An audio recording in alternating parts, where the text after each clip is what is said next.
Welcome to Sidetracked, your unofficial agency of record. I'm Emily. And I'm Shane, and we help run Trek, a tech-driven creative services agency based in Rockford, Illinois. Trek is a full-service marketing agency, which means we do it all, and we've been around since 1995, which means we've seen it all. In Season 1 of Sidetracked, we'll cover everything from AI and digital advertising to branding best practices and how to stand out with print marketing. We believe that problems are identified by the curious and solved by the courageous. Which is why we always start with a question. Okay, today's big question: what makes a good agency partnership? And to help us answer this question is Jake Sellers, a newer account manager with Trek. Excited to have you, Jake. Thank you. Jake. Hello, excited to be here. In looking at this question of what makes a good partnership with an agency, obviously Trek is an agency. Mm-hmm. We've worked with a lot of different clients, but can you tell us a little bit about your background and the way that you've worked in a couple of different roles that can maybe help us answer this question with maybe a full perspective? Yeah. In terms of my background, I started up in Chicago about 10 or more years ago working at a larger organization, a well-known subsidiary of MediaVest. And then around there, I was working more so just directly in SEO. While I did have a good amount of communication with the client, it was just on that one specific, service that I was focused on. And then moving to more of a boutique agency in Chicago, I moved into an account manager role to where I was not only working on SEO, but then, paid media as well as website development, email marketing, things like that. And then I moved to where I think I can say to Purina in St. Louis, to where I was working with their creative agency, who is technically within the headquarters, within the organization, but is treated for all intents and purposes separate from, the main Purina headquarters. And then moving to Trek here, to where it in many ways is like that agency that I worked at in Chicago, in that, it is very true agency and client relationship. So, I have worked in different fashions and then in a lot of different services. So I would say, just from my perspective, especially from like an account manager perspective, it really just boils down to, I hate to say it, customer service, but more so like that relationship focus, because especially at Trek, working in so many different areas of solutions, really, in order to do that properly, you do have to do that relationship building, that customer service building, where you can gain trust, show competency, to establish open lines of communication. And all of that is necessary foundation for whatever service that you're working in. So I would say, having the benefit of working at many different places, it kind of has reduced, the complexity in a way, because, in terms of services solutions, all of it is figure outable, right? But really what helped me over the years is like, you're dealing with people still, even though you're dealing with all of these different lines of services or these more complex problems between, a company and their customers. So I like that. I like that perspective. Being both on the brand side and on the agency side, kind of understanding what the desire is from both people. Like what does a brand want from an agency? What does an agency want from a brand, that are working together? And what you're saying is that for you, it boils down to like acting like humans, treating each other like people, and starting at that foundation of like a relationship. I like that. I think making a good partnership and just thinking about maybe there are people who haven't worked with an agency before, especially understanding what you as a brand or as a business can do in-house is probably what I think the first starting point is for knowing when to engage an agency. Because I'm thinking about all the conversations that we have with, in particular, new business conversations. And there's a lot of immediate, like almost distrust. I don't want to say distrust, but there's like a little bit of a reluctance of like, I don't want to give the perception of a slight to my internal people or a slight on myself. Like, I can do this. If I'm a one-man show, I can do this. And like introducing an agency into the picture kind of can sometimes be intimidating, I think, for internal teams. So let's talk about maybe how would you identify, Shane, maybe you can speak to this. Like, how would you identify what makes good work for an agency to take on versus somebody keeping things in-house? Because like there are definitely times when we say, hey, keep this in-house. Like, you guys do this well, do this, you know? So in a partnership, I think part of it is knowing when to call in help. So what, yes, in your perspective, what is that? When is that time? Well, just because you can do something doesn't mean you have to do something or are the best person to do that thing. So when we think about when to engage an agency, it's what are the areas where the agency can bring the most value for your money. So things that the agency can just do better than you. That's number one, probably. You know, you could maybe like come up with a cool design for a print piece or social media or an email in Canva, you know, but it's not going to look professional, and it's not going to maybe resonate with your audience in the way that something designed by a true designer would. And so that's an area where I think it makes a lot of sense to engage an agency and engage someone who professionally does this every day. Same probably with content marketing. There's an art and a craft to copywriting, and just because you can write an email doesn't mean it's going to be the email that gets your message across as efficiently and successfully as maybe a professional copywriter could. And then, of course, technical things. There are just going to be areas where this is beyond your technical expertise. So you need a developer. You need someone who knows how to use the technical systems that need to be used. So those are areas. And then there are cases where we say to the client, just keep this in-house. You can do this. And it doesn't make sense to pay us to do something that someone on your team could do easily and has the time to do. That's another thing. Maybe you can do it and you can do it well, but you don't have the time to do it. So you can extend your team's abilities, expand your capabilities by partnering with an agency to just get more done in the same amount of time. Mm-hmm. That and just like a lot of just resources. Like, you may not have the resources, or you have maybe the person that does this, but they just don't have the bandwidth, depending. And, you know, having this conversation with clients before, it's one of those things to where, you know, oftentimes these companies need to do more than just one additional thing to have an omni-channel approach to their strategy.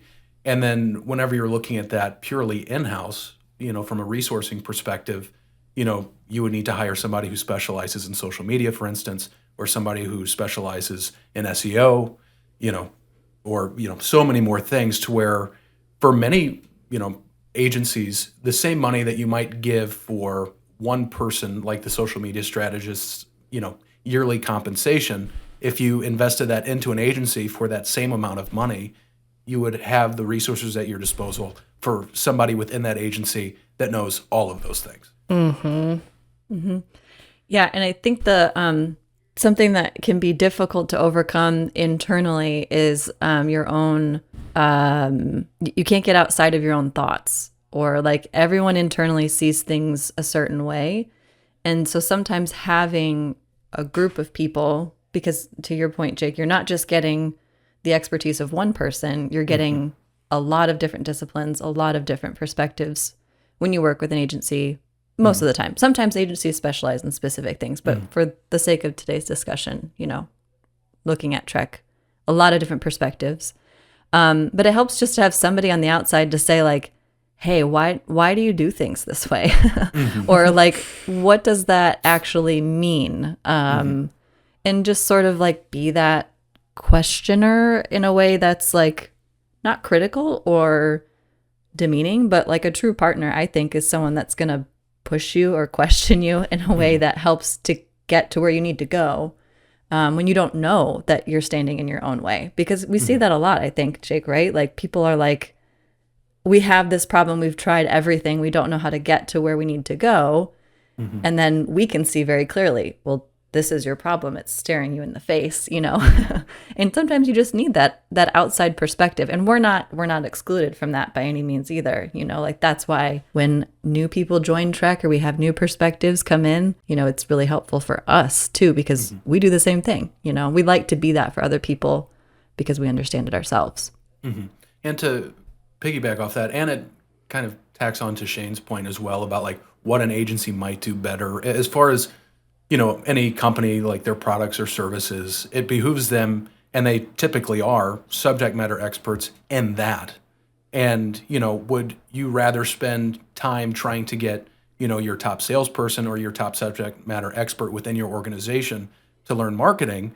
Or would you rather, use an agency partner to develop that content with the help of that subject matter expert in terms of like content marketing? And same with design, as you had mentioned, Shane, they have an understanding of what information might need to be necessary within a particular print ad or even like a paid search ad, but having those learnings as an agency in terms of design and what speaks well to your consumers or what type of creative works well on what engine is stuff that it most likely doesn't make sense for them to be researching that because there's things that they need to focus on internally. They have other things to be doing. It also, when you bring in an agency, you can get the benefit of that agency's learnings from all of their other clients. So if you're a brand and you're, A/B testing something and you're learning over time what works and what doesn't, you can basically just gain exponentially more by talking to an agency and hearing, well, what has worked for your 20 other clients in this area, and just benefit from that instead of taking all of the time to test thing after thing yourself. Yeah, I love to get that question. So we have like weekly meetings with a lot of clients or monthly meetings, reviewing metrics or just catching up on progress things. And I love to get the question of like, is this unusual? Like, I'm worried about this. What else are you seeing with your other clients? So what other things, Jake, from a brand perspective, and I know Purina might have worked a little bit differently. I don't think you worked with an outside agency, but maybe you operated as an internal agency of sorts. What kind of challenges do you see in the day-to-day that are things that could be resolved by working with an agency? So you just said subject matter experts and not having time or spending too much time on the wrong tasks. So outsourcing some of those tasks. What are maybe some other things that come to mind? Tough question. Put you on the spot. I mean, yeah. Well, the good thing in the way that Purina worked is, the agency that I was a part of, that's technically part of Purina, focused a lot on creative development and creative content development. So really the marketing team who we were working with, who were considered the core part of the company, would essentially come to us with the problem, and would look to us to solve that.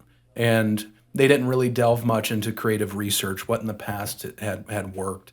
But I think a lot of agencies do that. But what I think was different at Purina is, even though we had the terminology that kept those two teams separate, everybody was of the implicit understanding that we are all one team. So what I had noticed there that was very helpful was, and you don't always get it whenever it's a traditional agency and client relationship, is you're not necessarily in those meetings, those internal meetings that, an agency's client has. Or, whenever you're in a Zoom call with a client, you don't get that 5-minute chat to the elevator where they, where they typically say something. You're like, that's a great piece of information. And I think what I'm speaking to more so is just transparency. I think in some cases, clients often say things to their agency in regards to SEO, content marketing, like speaking about very targeted things rather than what's going on the inside of your company right now. What are the problems that you're facing? What even product launches, what things way up the pike are we not aware of that might affect our campaign schedules, the things that we're focusing on. That's really important information for an agency to have.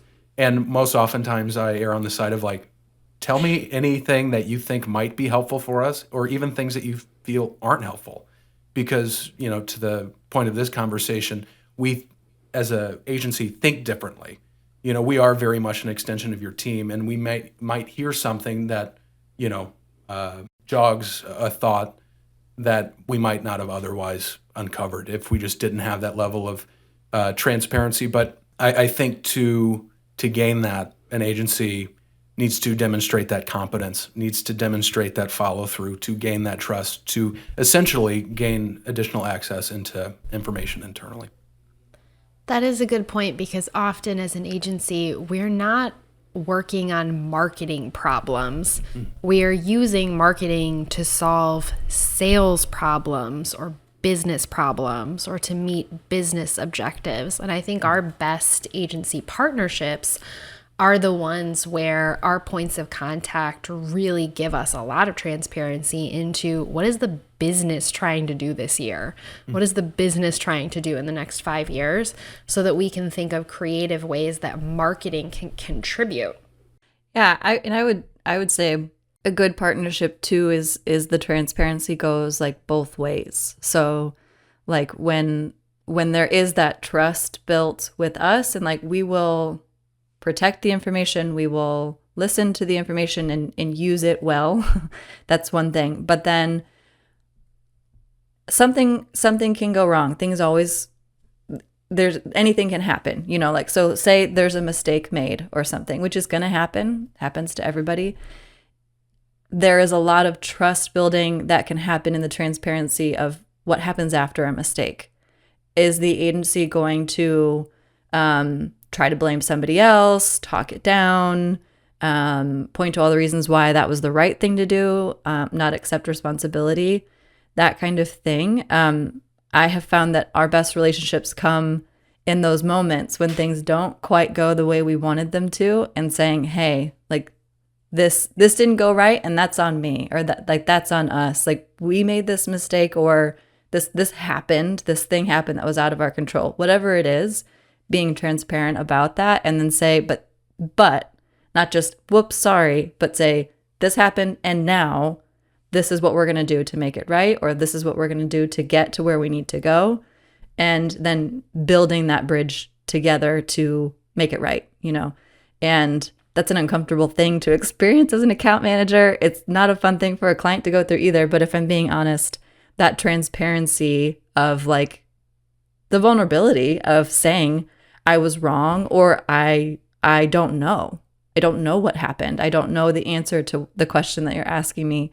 I think builds really good partnerships from our end. Mm-hmm.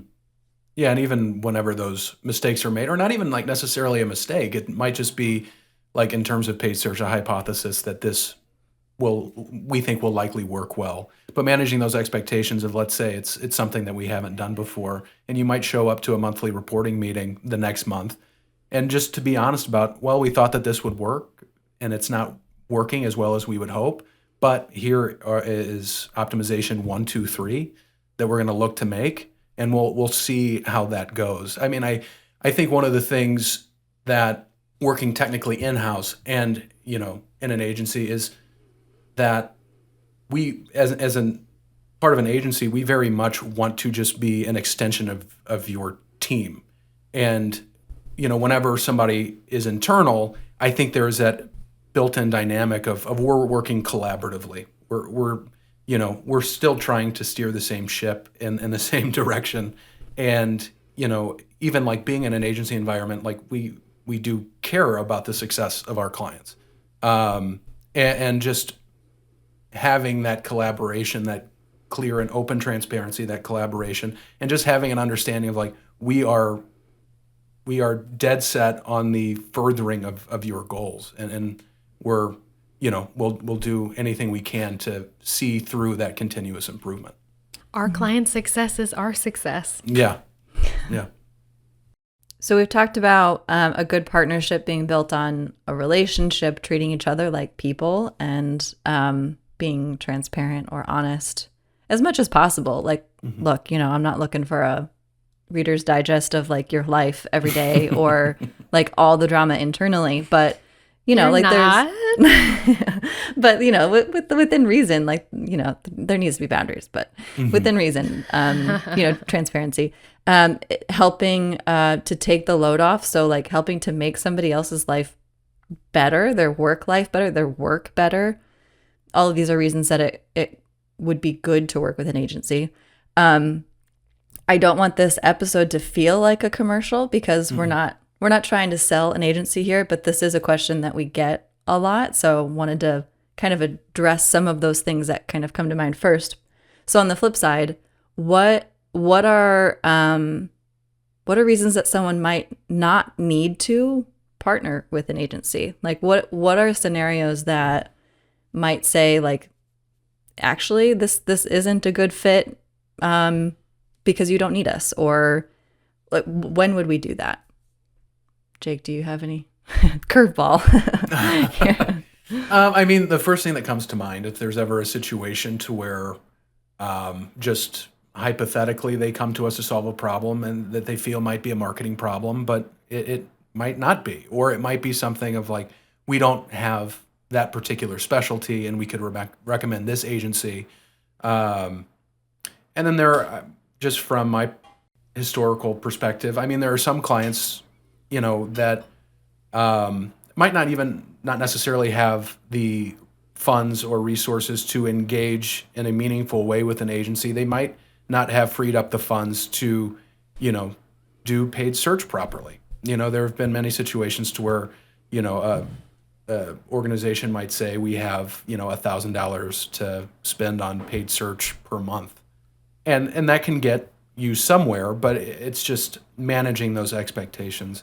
That's mainly what comes to mind. So with our discovery process, when we have a brand new client, we'll usually do a discovery. And at the end of the discovery, we lay out a proposed strategy, usually in the form of a marketing communications plan. And we always say, this strategy is yours. You can take it and run with it. Like if you want to do it in-house, if you want to take it to another agency to execute it, or if you want to have us execute it, it's now yours because you've done the discovery with us. And only once have we had a company, in my recollection, do the discovery and then decide to keep it in-house. And what they decided was that they wanted to devote an entire person's salary they wanted to make headcount on their team for a marketing generalist who could execute on our strategy. They didn't expect that person to come in and come up with the strategy on their own. They hired them, they gave them our strategy and told them to execute on it. And I think that if you're like you said, Jake, if you're going to, keep it in-house and you want to dedicate the headcount that you need to it, then I think it makes sense to do. In that case, I'm not sure because you might, like you said, you might need more headcount than one person. You might need someone who specializes in SEO, someone who specializes in social, someone who specializes in marketing automation, maybe a designer. And so a full marketing team is really, 4 or 5 people at least. But if you think you can get it done with one person, or if you want to build out an in-house marketing team, then more power to you. Yeah, I think there have been a couple instances that I can think of where, not that we went through discovery, and discovery is like it's research on our end. It is usually a session working through things together, either over the course of a day, at minimum a couple of hours with this new relationship, and then what you were saying, Shane, putting together that strategy, the strategic plan, all of the findings of our research, competitive analysis, typically those kinds of things. And so it's a whole collection of research. We've gone through typically about a month worth of working together. In that instance you're talking about, they decided to keep it in-house. But there have been instances where we say, here's your strategic plan, but before you can execute that, there are some things you need to consider or do internally, because we're not going to be able to do these things if you're not set up in a way to give us the information that we would need or set your goals. Like, a lot of times we do find that there is just a lot of work that needs to happen internally before they're ready to engage with an agency. So they might say, like, I have all these really aggressive goals and I want to do all these things, but they can't give us any resources to work with or timelines or even just internal owners. Like, who internally is going to be our contact, our person to work with? And if they say no one has time, everyone's up to their eyeballs, you're not going to have one contact, then I would say probably, like, well, you need to free somebody up first, because it's built on relationship. We need to have a relationship with at least one person to make sure we can be successful for all the reasons we talked about before, transparency and actually helping you to save time. But there have been a number of times, I think, when we haven't moved forward with the relationship after discovery for those reasons. Yeah. Or sometimes there are just really unclear goals. So their internal teams need to get together first. Marketing and sales need to align on what are we actually trying to do, so that we as an agency have really clear objectives and metrics, so that we know if we're successful, and the client knows if we're successful. Because definitely don't enter into a relationship with an agency if you don't have a clear metric for success, so that 6 to 12 months into this relationship, you can look back and say, yes, this was successful, or no, it wasn't. And there have been situations that, like, where clients may come to, especially whenever I was working more in SEO, of, we need to improve the SEO on our website, but we're not able to change how our website is structured. We're not able to add content to the website, or we want to run paid search, but we can't place anything in the back end in terms of code. And it's, to your point, Shane, it's not only having the specific goals in mind, but the ability to track progress and the ability to integrate your website with all of these other platforms is super important. So to that point, it's, there would be a lot of groundwork in cases like that, to where we need to advocate for those things, build trust in order to have the capability to make changes. And there have been situations to where, if you're looking to work with an agency, there's a lot of capabilities within agencies, but also having at least the faith to hand over some of those things. And that is necessary. But I think in terms of building trust with, a prospective client, it goes a long way, to your point, Emily, of, like, they come in looking for, we have resources at our disposal, but nobody, freed up to actually just the higher strategy work. So it's like, well, it builds a lot of trust, saying SEO might not be the thing that you need from us, or this or that, but what you might need might just be fractional CMO, just somebody, once a year helping develop the next year's strategy. And that's something that I think, at least from my perspective, some organizations are hesitant to, it's in the same way that people are hesitant to walk onto a car lot, because they're going to look to put you in the car that you don't need, rather than saying, well, I see what you're expecting from this, and here's actually a service that's, a lot cheaper than you thought it was, and I think that's best for you. To where that one gains a lot of trust at the onset. And really, if, say, a particular agency were to push for something that the organization really didn't need, then you'll see usually a year down the line, those start to present themselves. And it really just behooves an agency to be that open at the beginning, but even at organizational level with a company to, ask those questions. Do we really need this, or can this be done cheaper, or can this be done more effectively or efficiently in other ways? Well, I don't want to be negative, but what makes for a bad agency relationship? Relationship is very important, which is why Jake said it first. It's foundational. And if you're not willing to let somebody in a partnership kind of way, then you're not going to get the results that you want. So if I think back to the last 5 years, thinking about those people, those relationships, that did not, we were not as successful as we could have been, or what I feel like we had the potential to be. Mm-hmm. It was because there was not a willingness to build trust, or a willingness to let us in.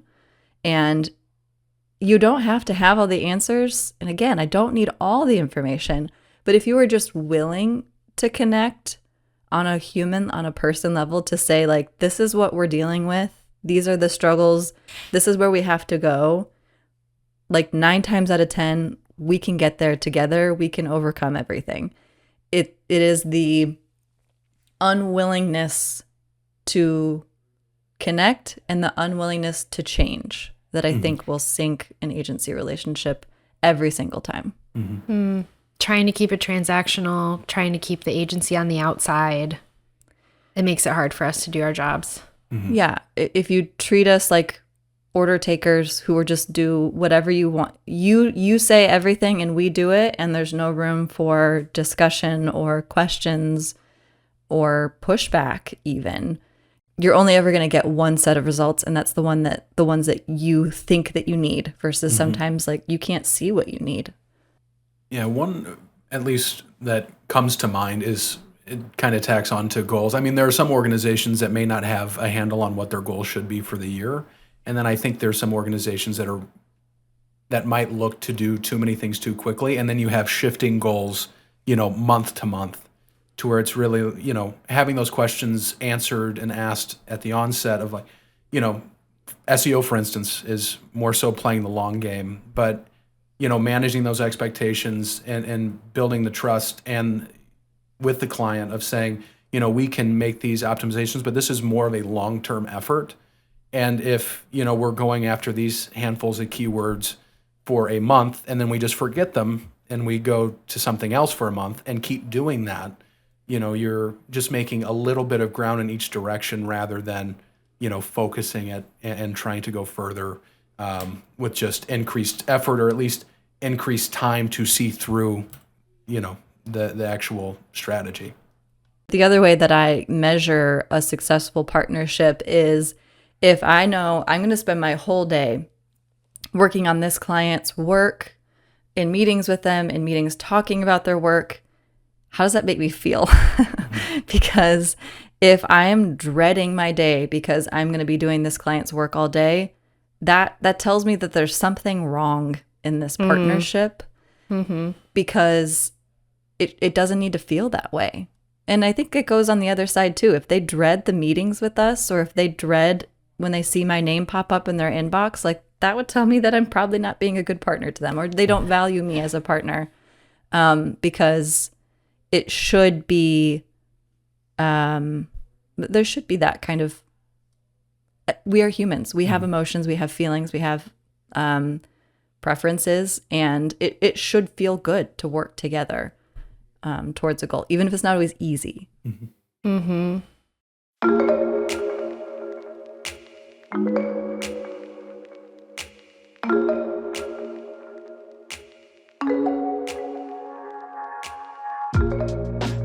So problem solved.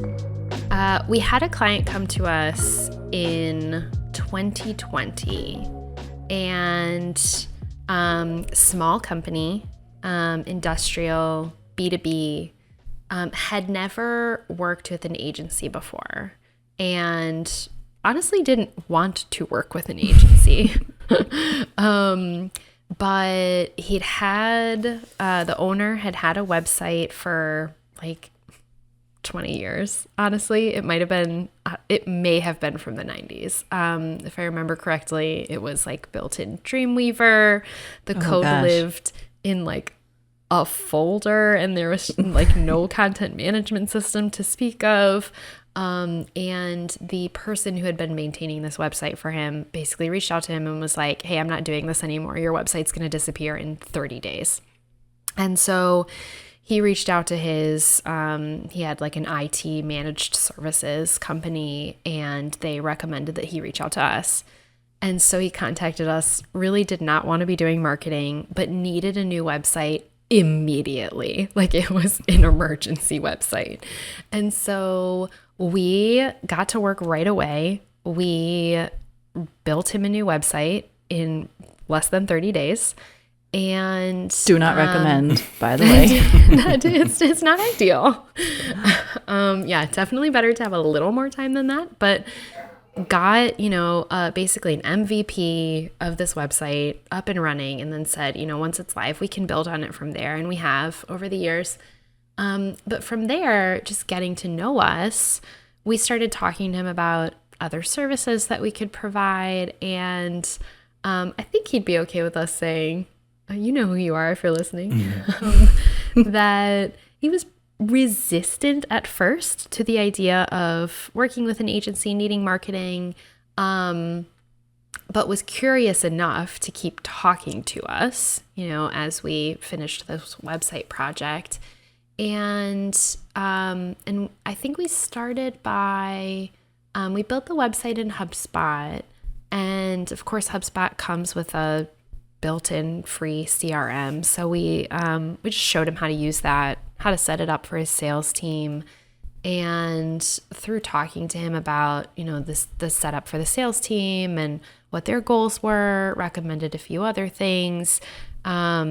He started working with us a little on, social media, PPC, but it was all very like, small budgets, just try things here and there just to see what works. And then over time, growing the relationship, he started taking more of our recommendations, trying more, until, he started doing some direct mail campaigns with us, and some email campaigns. And the relationship just grew and grew. The trust grew, the relationship grew, and I'm really happy to say, like, now this is a great client of ours with we've had a long relationship since then that keeps growing. And so Jake, when you joined Trek, you took over this relationship. Tell us what that was like. Yeah, well, and I think it's speaks to the work that Trek has done, and specifically speaks to the account manager, Rebecca, that I took this client over from. It was very evident that trust was there. It was very evident that this client sees us as a very close extension of his business. So that was, extremely great to see. And just jumping in while all of these different initiatives are going, we were in this scope of building out a 2025 strategy. And it really was like a nitty gritty conversation about where is your business looking to go? What are issues that, you and your sales team are still facing from an organizational standpoint, but also how they're speaking to, their prospective clients, and how can we assist with that? So to your point, Shane, I mean, it has even transcended just traditional digital marketing to where we're looking, like you said, at direct mail pieces. We're looking to create, leave behind materials that their salespeople can leverage in the field. And, we've done a ton of video work. Yeah. And even just conversations with this client, he has been going to his own industry events and because of the trust that he has in us and what he was able to greenlight for us. I mean, he's being seen as a leader within his own space in terms of marketing and initiatives, in terms of branding. And it really is the perfect example of, trusting, having that trusting relationship and, just leaning on us to do things that we do best and how we can help accentuate what you all do best. And it really is a very healthy and symbiotic relationship. Mm-hmm. That's one of my favorite things is when our main point of contact, and we talked about having a main point of contact being really important, but I don't need a recognition, or like Trek doesn't need a recognition for everything, as long as we know in this partnership, like we're good. It is like my dream scenario when our contact is like gets this like what you're saying, when they get recognized or when they get noticed, when we make them look really good. I love the way that feels, because I want them to feel like they made the right decision with us, but also that like they're actually succeeding professionally and as a business because they work with us. And so that's like my dream scenario, is when we make not just the company look good, but when we make our person look really good. Mm-hmm. That's a dream. Problem solved. Problem solved. Thanks so much, Jake. It's been fun having you. Thanks for being here. Thank you for the invite. It was a lot of fun. Yeah, good convo. Talk to you soon. See you next time.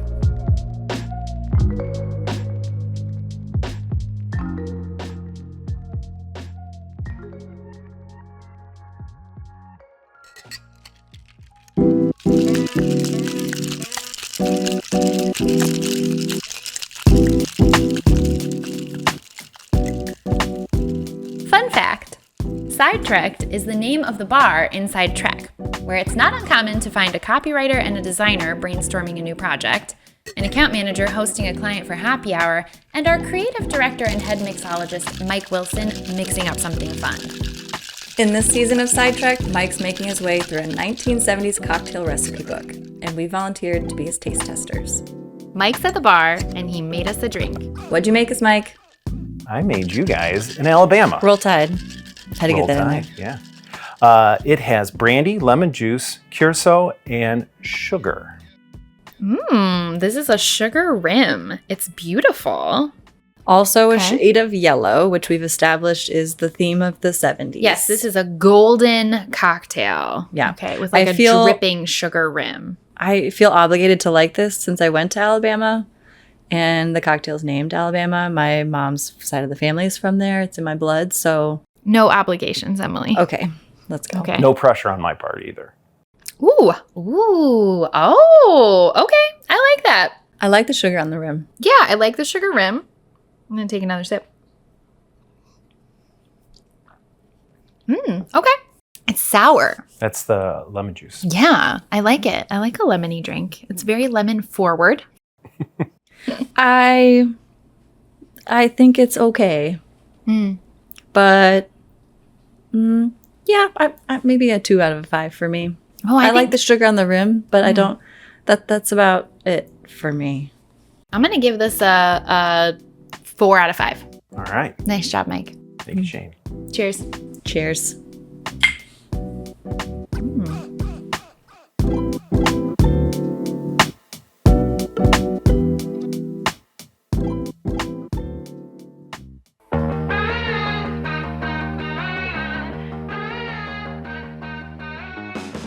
Thanks for joining us. If you like this episode of Sidetracked, rate and review it, share it with a friend, subscribe, all of the above. Learn more about us at trek.com. Sidetracked is a production of Trek. Our producer is Nick Grove. Our production manager is Sean Burke. Our content editor is Nick Ostick, and our design lead is Mike Wilson.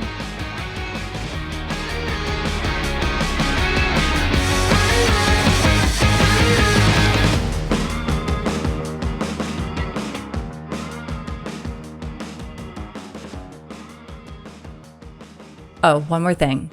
My super secret hack for getting to know people really quick as an account manager has always been the Crystal Knows tool. Do you know what this is? No, tell me. It is a profile that you can set up and take a bunch of personality quizzes. And then you can see on LinkedIn other people's personality types so that you can better communicate with them. And then it shows you how you relate to them and gives you ways to talk to them to be successful, to communicate better. Isn't that great? Amazing. I need to try this. Go check it out. All right. Okay, thanks. See ya. Bye. Hey.